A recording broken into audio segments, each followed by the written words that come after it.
Nord, Kivu sous tension. Nouvelles attaques de l'AFC M23 malgré les accords de paix. Dans une ambiance lourde et électrique, Africa Flashes plonge au cœur d'une nouvelle journée de chaos dans le territoire de Masisi, où les coups de feu résonnent désormais comme un écho amer au mépris persistant des rebelles de la FCM23 pour les engagements de Doha et de Washington. Alors que la population cherche désespérément un souffle de répit, la coalition rebelle relance les hostilités, obligeant les FARDC et les patriots Wazalendo à faire face à une provocation dangereuse à un moment critique pour la stabilité nationale.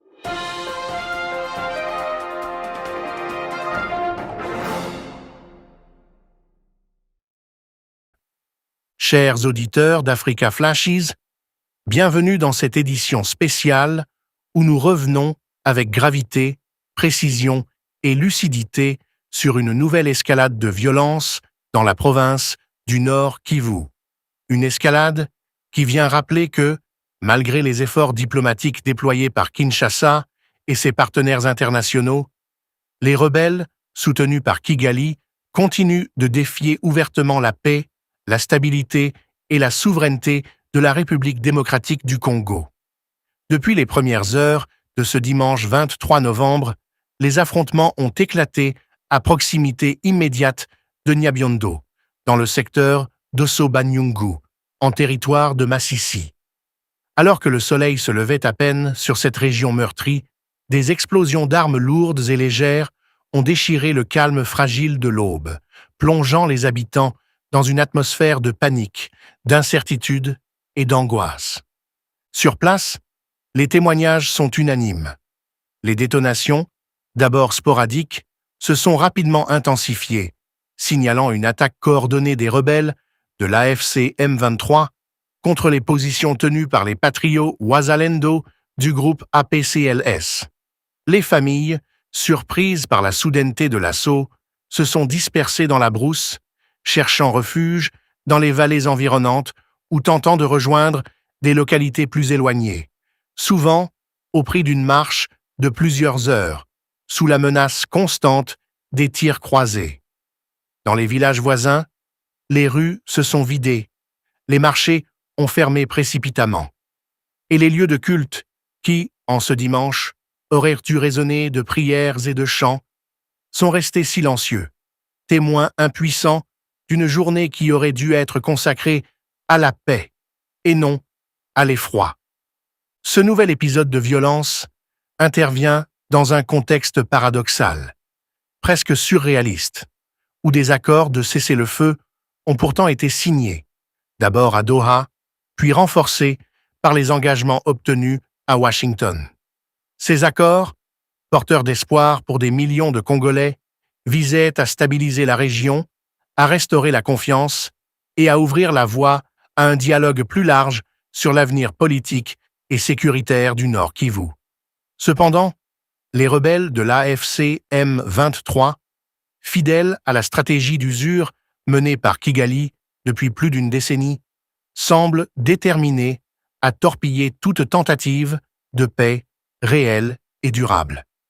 Leur comportement trahit non seulement un mépris flagrant des engagements internationaux, mais aussi une volonté délibérée de maintenir les populations civiles sous la terreur, dans l'objectif de peser sur les négociations et de fragiliser Kinshasa.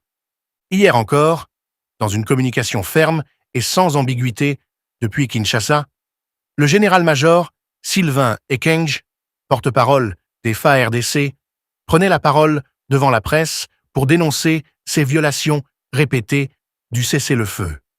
Sa déclaration, lourde de sens et de frustration contenue, portait un message clair. La FCM 23, malgré les engagements internationaux auxquels elle a souscrit, continue d'attaquer quotidiennement les positions de l'armée congolaise. Le général Ekenge rappelait que chaque agression supplémentaire contre les FARDC menace directement la sécurité des populations civiles, en exposant des milliers de familles aux affres de la guerre et en provoquant des déplacements massifs. Cette dénonciation, loin d'être une simple réaction médiatique, est le reflet de la tension croissante qui règne au sein des forces loyalistes. Depuis plusieurs semaines, malgré les efforts diplomatiques menés par le président Félix-Antoine Tshisekedi et le soutien actif du Qatar et des États-Unis dans le processus de médiation, les FARDC sont contraintes de faire face à une guérilla persistante, méthodique, orchestrée depuis Kigali et exécutée par une coalition rebelle dont la brutalité n'a cessé de se renforcer au fil des mois.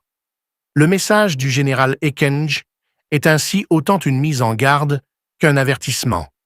Si les attaques se poursuivent, l'armée congolaise pourrait être amenée à répondre plus fermement, avec toutes les conséquences que cela pourrait entraîner dans une région déjà épuisée par des années de conflits. Sur le terrain, les patriots Wazalendo de l'APCLS jouent un rôle crucial dans la défense de Nyabiondo et des localités voisines.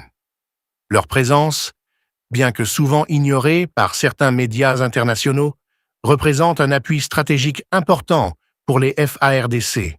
Ces citoyens engagés, déterminés à défendre leurs terres et leur dignité, se retrouvent une fois de plus en première ligne face à un ennemi mieux équipé, mieux financé et bénéficiant d'un soutien logistique venu du Rwanda.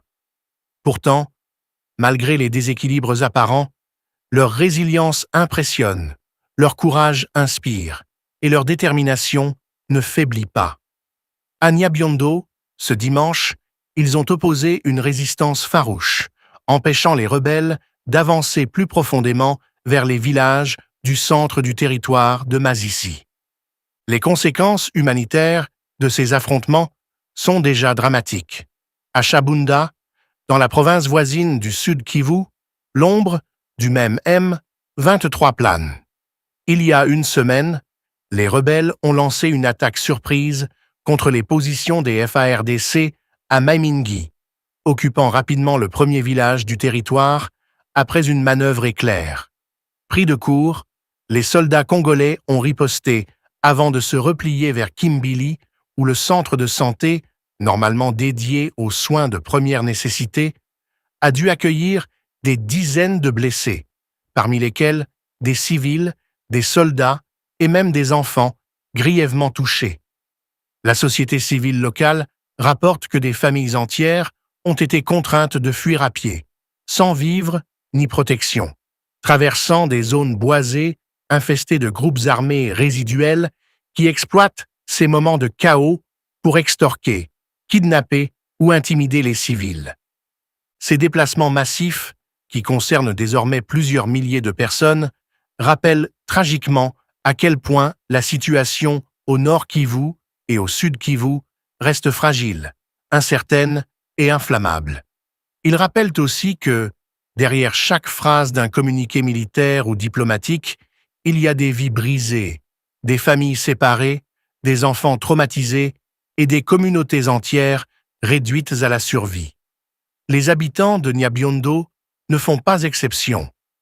Dans les collines avoisinantes, des groupes de familles se sont organisés autour de feux improvisés pour passer la nuit sous la pluie et le froid, sans savoir si leur maison tiendra encore debout à la fin de la journée. Pour comprendre la logique derrière cette offensive rebelle, il faut la replacer dans un contexte géopolitique plus large. À Doha et à Washington, des étapes importantes ont été franchies, avec l'objectif de mettre fin à une crise qui ne cesse de s'enliser.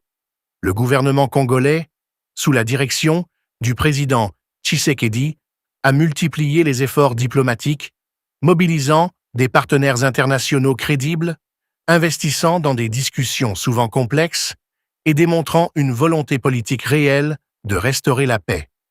Mais Kigali, une fois encore, semble jouer un double jeu dangereux, accepter les négociations d'une main tout en renforçant ses appuis militaires de l'autre. Cette duplicité, dénoncée par de nombreuses organisations régionales, semble aujourd'hui de plus en plus évidente sur le terrain. À Nyabiondo, les habitants ayant pu témoigner confirment que les rebelles, loin de se comporter en groupe en voie de désarmement, font preuve d'une agressivité renouvelée.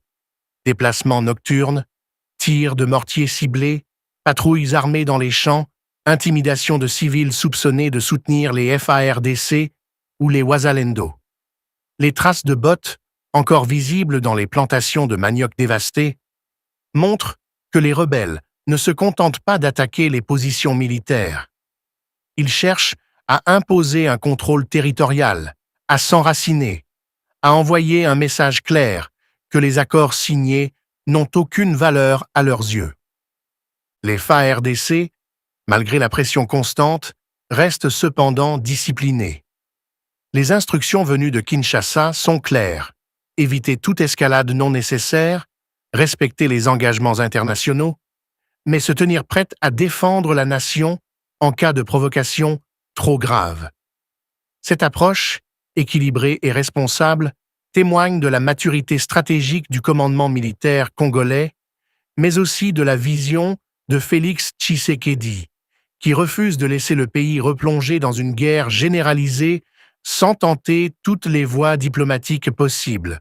Pourtant, la patience des FARDC pourrait atteindre ses limites. Les attaques incessantes de l'AFC M23 menacent directement le processus de paix et risquent d'entraîner une réponse militaire plus dure si Kigali ne modère pas son implication et si les médiateurs internationaux ne renforcent pas la pression.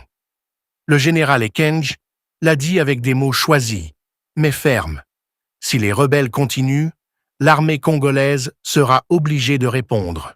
Une telle riposte pourrait entraîner un embrasement encore plus large, avec des conséquences régionales potentiellement dévastatrices. Dans les jours à venir, la situation à Nyabiondo et dans l'ensemble du territoire de Massissi devra être scrutée de près. Les signaux sur le terrain montrent que les rebelles pourraient tenter de progresser vers les localités stratégiques situées plus au sud ou de contourner les positions des FARDC pour isoler certains villages. Les Wazalendo, eux, se préparent à tenir leur ligne, prêts à défendre leur communauté coûte que coûte. Leur engagement, profondément enraciné dans un sentiment de patriotisme authentique, est aujourd'hui l'un des remparts les plus solides contre l'expansion de la coalition rebelle. Chers auditeurs d'Africa Flashes, ce que nous observons aujourd'hui n'est pas seulement une bataille isolée dans une région troublée. C'est un nouveau chapitre d'un conflit que le Rwanda de Paul Kagame refuse obstinément de laisser s'éteindre. Mais c'est aussi un témoignage de la résilience du peuple congolais, de sa capacité à se relever, à résister, à croire en un avenir différent. Le chemin vers la paix reste semé d'embûches, mais il n'est pas hors de portée.